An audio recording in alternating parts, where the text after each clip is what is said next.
Ini cara nagih hutang jarak jauh tanpa ketemuan yang pasti berhasil atas kuasanya Gusti Allah. Konteks berhasilnya bagaimana? Tonton sampai selesai. Bismillahirrahmanirrahim. Assalamualaikum warahmatullahi wabarakatuh. Alhamdulillah wa syukurillah, la haula wala quwata illa billah. Asyhadu an la ilaha illallah wa asyhadu anna Muhammad Rasulullah. Allahumma sholli ala sayyidina Muhammad wa ala ali sayyidina Muhammad. Ya Fattah, ya Alim, ya Aziz, ya Razzaq, ya Syakur, ya Hanan, ya Manan, ya Salam, ya Muhaimin, ya Arhamar Rahimin. Semangat pagi Bapak Ibu dan teman-teman yang lapang hatinya, lapang rizkinya, yang istiqomah dalam kebaikan dan perbaikan, yang kehidupannya semakin kuat, sehat, kaya raya, banyak uang, banyak duit, berkelimpahan, sejahtera dan mulia, dan yang segala harapan, hajat, cita-cita, bahkan impiannya hadir dalam kehidupan panjenengan semua dengan cara yang mudah, menyenangkan, membahagiakan, ajaib, bahkan atas kuasa izin dan ridho Allah Subhanahu wa Ta'ala. Amin ya karim. Bapak Ibu, alhamdulillah beberapa waktu yang lalu ya naik lagi ya algoritmanya satu pembelajaran ya tentang di salah satu channel YouTube dan TikTok ya tentang bagaimana sih kita menagih hutang jarak jauh tanpa ketemuan. Nah, kita bahas ya. Nah, ini juga nanti ada kaitannya kepada orang yang sedang ikhtiar lahir batin untuk bisa melunasi amanah. Baik, saya langsung berikan di awal ya. Tapi sebelumnya saya sampaikan gini Bapak Ibu. Ngapunten, sembah sungkem sedaya lepat nyuwun agunging samudra pangapunten. Saya tidak bermaksud menggurui atau ngajari panjenengan, tidak. Hanya sekedar berbagi saja. Jika ada yang baik silakan diambil, jika tidak yo abaikan saja. Oke. Nah, ini dari pengalaman kami pribadi dan juga pengalaman dari Bapak Ibu dan teman-teman yang mengikuti bimbingan MKSO, Mekanisme Kuantum Sukses Otomatis, atau kembali kepada programnya Gusti Allah, yakni program takwa. Itu sudah aplikasi kehidupan yang luar biasa. Ya. Dalilnya apa? Quran surat At-Tolak ayat 2 dan 3. Dalam ketakwaan ada rezeki dari arah yang tidak disangka-sangka. Jadi berhentilah mencari jalan keluar, tapi carilah jalan ke dalam diri kita masing-masing. Siapa yang mengenal dirinya akan mengenal Gusti Allah. Dan indah luar biasa ketika kita tetap ada di jalur takwa, ya, jalur taat, jalur takwa. Kembali ke poin bagaimana menagih hutang jarak jauh tanpa ketemuan. Bapak Ibu, ikhtiar kita ini di ranah batin, energi, vibrasi. Kita cek dulu nih, emosi yang muncul ketika seseorang menagih hutang itu apa sih? Apakah amarah? Apakah kecewa karena uangnya sudah dipinjamkan tapi kemudian tidak balik, atau bahkan uang modal atau uang usaha bersama kemudian dibawa kabur sama orang lain? Jika energinya masih amarah, rasanya masih kesal, marah, dongkol, kecewa, maka itu akan sulit. Kenapa sulit? Ya, karena nanti energi amarah tersebut yang notabene negatif akan terpancar dulu sampai ke sana. Ya. Dan apakah vibrasi yang dirasakan oleh panjenengan, ada vibrasi bahwa rezekiku itu ya itu yang harus balik. Kalau rezeki uang yang itu tidak balik, hidupnya tambah susah. Artinya apa? Berarti vibrasi yang muncul adalah vibrasi kekurangan, ketidakberlimpahan. Nah, ini bahaya ya. Sederhananya begini, paling cepat alhamdulillah yang mengaplikasikan ilmu ini adalah dalam waktu 2 hari dia bisa menagih hutang ya, ke orang, bahkan orang itu sudah tidak bisa dihubungi. Caranya bagaimana? Caranya adalah dengan memaafkan. Spiritual service-nya bagaimana? Ya nanti malam bangun, sholat tobat, sholat tahajud, sholat hajat.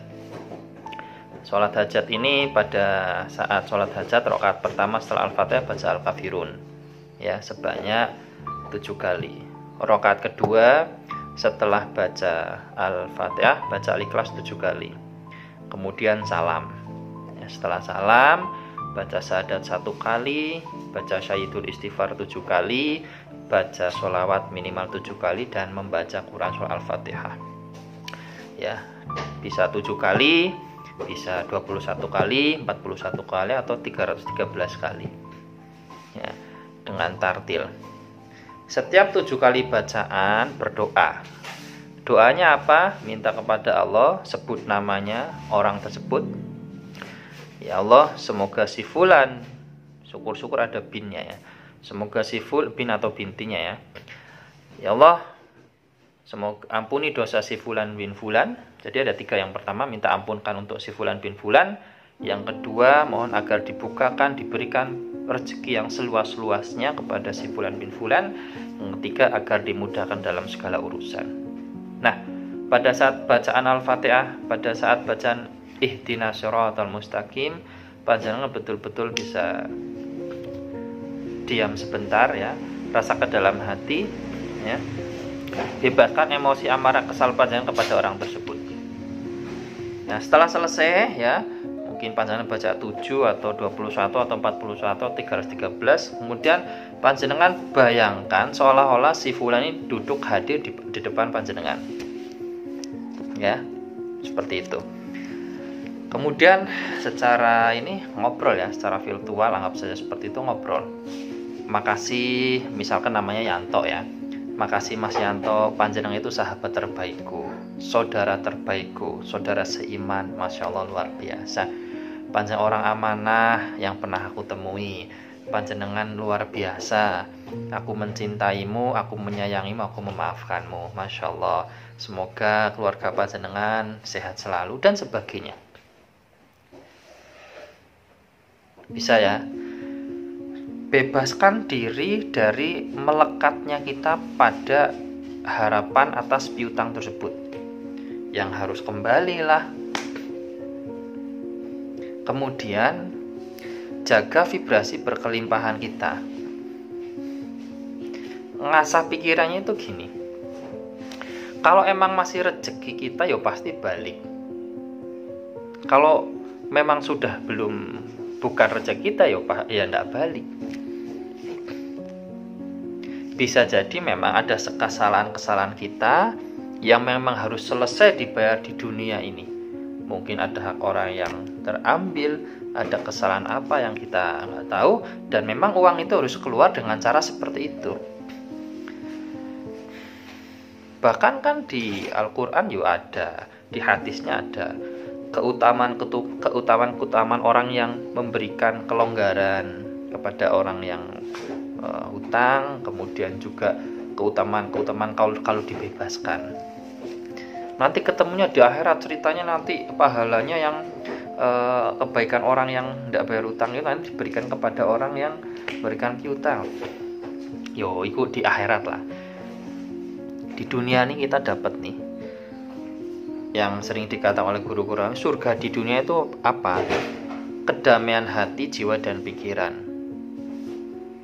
Damai hati, jiwa, dan pikiran ini sudah magnetnya, tenaga ya, empowerment terbesar untuk menarik uang, menarik rezeki dalam segala bentuk, dalam segala rupa. Oke, ojo sampai ngototnya jenengan untuk bisa nagih hutang tersebut itu menghalangi rezeki lain masuk kepada panjenengan. Wong nyatanya faktanya banyak yang sudah bulanan bahkan tahunan. Dan toh juga baik-baik saja. Ada rezeki makan ya iso. Bahkan kalau kita berpikir lebih dalam Bapak Ibu dan teman-teman, bisa jadi udah ada substitusi pengganti dari rezeki piutang tersebut. Mungkin panjenengan terbebas dari sakit, dari bala, dari bahaya, dan sebagainya. itu tertutup, nggak sampai kepikiran ke sana. Karena apa? Emosi kita pada pokoknya uang itu harus balik. Ustaz enak ngomong ya.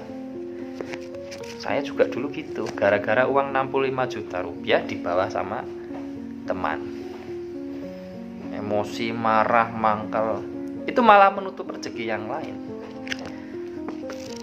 Dan kasusnya, case-nya seorang ibu yang 2 hari dia melakukan itu ya, sholat, kemudian lakukan percakapan seperti itu, saya yakin batinnya luar biasa. 2 hari kemudian orang itu datang minta maaf, menjelaskan, oh dulu bawa uangnya itu ya karena ya kebutuhan, aku mau nemuin, aku ndak enak dan sebagainya. Maka banyak terjadi yang seolah-olah sudah dilepaskan, sudah diikhlaskan, malah datang. Banyak ibu, ada yang mengikhlaskan utang 300 juta, kemudian istrinya itu mau melahirkan, pilihannya entah istrinya atau anaknya, harus meninggal salah satunya, diikhlaskan, alhamdulillah selamat dua-duanya. Ada yang mengikhlaskan piutang, wah macam-macam lah, banyak Bapak Ibu ya, di grup bimbingan MGSO itu. Intinya bebaskan diri dari kemelekatan anggapan bahwa rezeki jenengan itu adalah piutang itu kembali. Tidak, hilangkan itu. Dalam ikhtiar lahir dan ikhtiar batin, ya ikhtiar lahirnya dilaksanakan, dimaksimalkan ya. Ikhtiar batinnya diistiqomahkan, lahirnya dimaksimalkan, batinnya diistiqomahkan, tanpa ada kemelekatan di situ, dan terjaganya vibrasi energi berkelimpahan. Itu.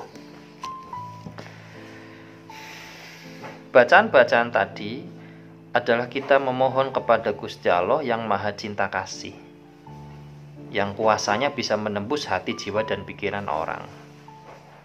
Kita dalam kuasanya, tidak melekat juga dalam bacaan doa zikir tersebut ya, tetapi artinya bahwa kita sadar utuh, sadar penuh dengan kuasanya Gusti Allah melalui bacaan ini, dengan berbagai fadilah dan utamanya ya. Kita sadar utuh, sadar penuh, kita ini wayang ya, dalangnya Gusti Allah, servernya di sana. Oke ya, ini untuk yang lagi hutangnya, sama sebenarnya yang lagi proses bayar hutang ya. Bebaskan diri dari kemelekatan. Ikhtiar lahir ya, maksimalkan, batinnya istiqomahkan. Jaga vibrasi berkelimpahannya. Semoga membantu, semoga bermanfaat. Lebih kurangnya mohon maaf. Terima kasih. Assalamualaikum warahmatullahi wabarakatuh.